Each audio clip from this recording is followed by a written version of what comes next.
Hello दोस्तों, मैं नीतीश। तो इस वजह से कि मोदी ने मन की बात में खिलौना बनाने की बात की युवाओं को, और पिछले मन की बात उन्होंने युवाओं को पकौड़ा बेचने के लिए बात की थी। तो मतलब ये हो गया कि जो लड़कियां हैं वो पकौड़े बनाए और जो युवा है वो खिलौने बनाए। तो आपने देखा हो कि बिहार में बहुत से लोग, यानी कि लगभग हर एक घर में जनरल के लोग तैयारी करते हैं। तो यहाँ पे हम आपको एक बैच में लेके आए हैं जहाँ पे कुछ लोग जनरल की तैयारी कर रहे हैं, और आप देखिए कि लोग कितने डेडिकेशन के साथ पढ़ाई कर रहे हैं। तो अब मुझे पता नहीं चल रहा है कि ये लोग जो युवा है वो या खिलौने बनाएंगे या फिर पकौड़े बनाएंगे। तो अब इन्हीं लोग से आज हम बात करेंगे और इनकी कहानी सुनेंगे आप लोग कि इनकी अब सरकार से क्या अपेक्षा है। मैं संतोष कुमार, मैं रेलवे एसएससी एस्पायरेंट्स। मैं 2015 से रेलवे और एसएससी की तैयारी में लगे हुए हैं। लेकिन वैकेंसी एक बार रेलवे का एग्ज़ाम पड़ा था, उसमें 50,000 स्टूडेंट का सिलेक्शन हुआ, और बाकी युवा अगला रेलवे का एग्ज़ाम जब इलेक्शन के टाइम आया तब वैकेंसी सरकार ने निकाला और फॉर्म भी भरा गया।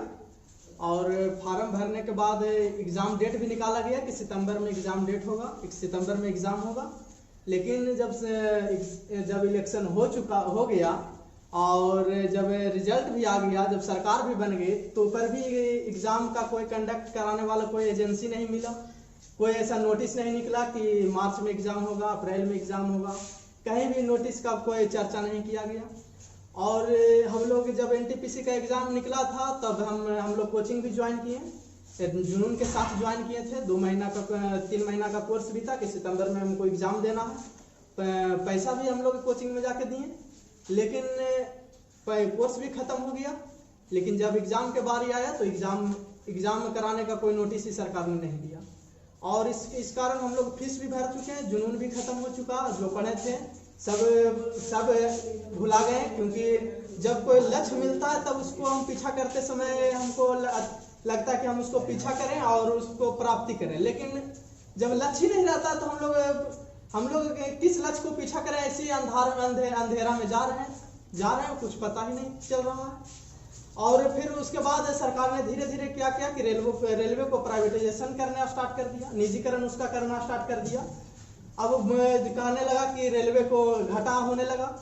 तो क्या हम कभी हमारे शरीर में जब घाव होता है तो हम घाव को ही काट कर फेंक देते हैं? नहीं, हम घाव को ठीक करते हैं। आप उसको प्रॉफिट में बदल दिए। जो आप प्राइवेटाइजेशन कर रहे हैं, जो रेलवे घाटा में जा रहा है उसको आप प्रॉफिट करिए, और उसका जो एम्प्लॉयर जो आप ले रहे हैं भर्ती कर्मचारी का, उसका कर्मचारी भर्ती लीजिए, आप प्राइवेटाइजेशन कर दीजिएगा। तो जिस तरह एयर बेस है जो प्राइवेट है, तो उसमें क्या होता है, प्राइवेट वाला होने आने के बाद जैसे सीजन आता है, जैसे फेस्टिवल आता है, तो उसका क्या होता है कि रेंट उसका बढ़ जाता है। फेस्टिवल आने पर एरोप्लेन का किराया इतना हो गया, फिर ऑफ सीजन में कम रहता है।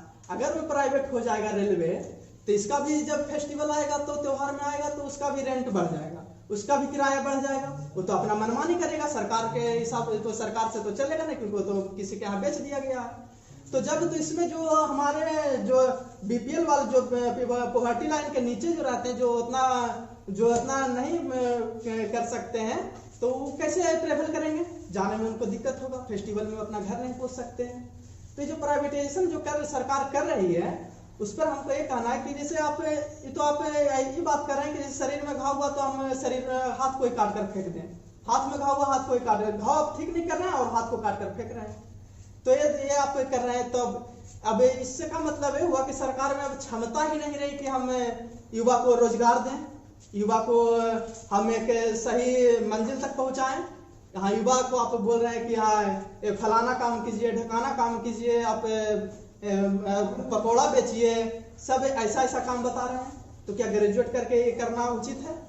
उचित नहीं है। इसलिए सरकार से तो पहले सरकार को तो ये सब माइंड में कैसे चलाता है, यही हम सोच कर हैरान रहते हैं कि सब माइंड में कैसे चलाता है कि ग्रेजुएट होकर लड़का ये करेगा, लड़का वो करेगा। ये सब माइंड में आने के साथ तो समझ सकते हैं कि सरकार की क्या स्थिति है। मैंने सरकार के पास अब क्षमता नहीं रहा कि अब युवा को हम लोग रोजगार प्रदान करें। हम लोग एसएससी रेलवे एसएससी की तैयारी करते हैं, जो होता था कि चलो एसएससी के इतना एक साल में एक बार वैकेंसी आता है तो चलो तैयारी करते हैं।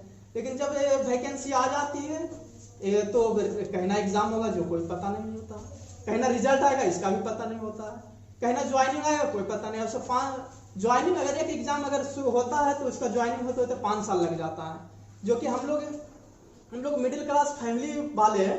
जब हम 5 साल वेट करते हैं तो हमारे घर की परिस्थिति और जो घर का स्थिति और आर्थिक स्थिति सब और जो फैमिली होता है सब सोचता है कि पढ़वे नहीं करता है तो नौकरी कहाँ से लगेगा।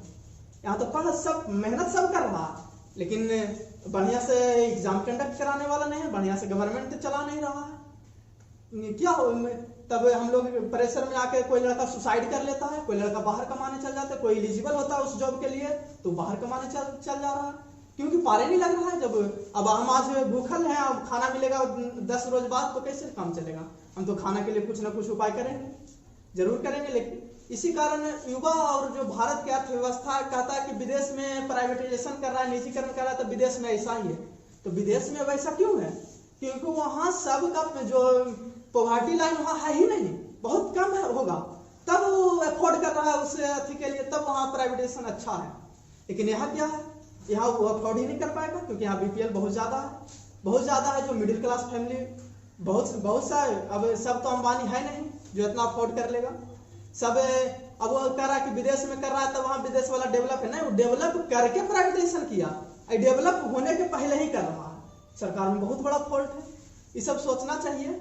और हम सब जो तैयारी कर रहे हैं, बहुत रुझान है, हम सब एग्जाम मतलब निरस हो चुके हैं इसे तैयारी करते करते कि अब क्या हुआ जाए। अगर हम सब के भी अगर 1 साल या 2 साल के बाद जॉब नहीं लगे तो हम सब फिर क्षमता नहीं बच जाता, जो युवा में जोश होता है वो खत्म हो जाता है, फिर नया जो जनरेशन आता है वो हावी होता है, तो हम लोग का फिर एज पार करने लगेगा।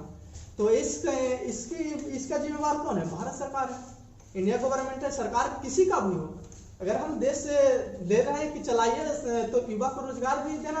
अब जो बीटेक वाला, पॉलिटेक्निक वाला, ITI कर रहा है, वो भी आ रहा है जनरल कंपटीशन में, इसका मतलब उधर रोजगार नहीं मिला, तब नहीं इधर आ रहा है। अगर उसको रोजगार बढ़िया मिल जाए तब तो इधर जो बेरोजगारी इधर कमेगा और आदमी ज्यादा बीटेक करेगा, ज्यादा पॉलिटेक्निक करेगा, क्योंकि उधर रोजगार अवेलेबल है।